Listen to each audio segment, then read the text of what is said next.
日期11月15號，天天讚美神禱告文。聖經經文，俾我敞開耳門，我要入去稱謝耶和華。詩篇118篇19節。哈利路亞，讚美主，因你係滿有恩典嘅主上帝，有憐憫有恩典嘅主啊！我要以詩歌讚美你嘅名，以感謝嘅心進入你豐盛慈愛嘅門。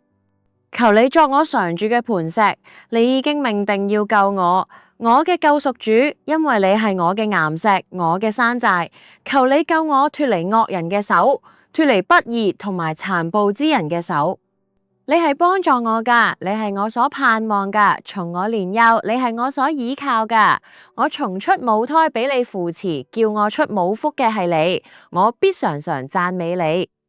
對你嘅讚美，對你嘅感謝，終日必滿咗我嘅口。我年老嘅時候，求你唔好丟棄我；我力氣衰弱嘅時候，求你唔好離棄我。你係我所倚靠嘅，求你唔好遠離我。你係我所讚美嘅，求你憐憫我。願嗰啲與我性命為敵嘅羞愧被滅，願嗰啲謀害我嘅受辱蒙羞。我卻要常常盼望你嘅慈愛，並要越發讚美你嘅聖名。我嘅口終日要述說你嘅公義同埋你嘅救恩，我要嚟述說我主大能嘅事，日日傳揚你嘅救恩。感謝主，奉主耶穌基督嘅名禱告，Amen。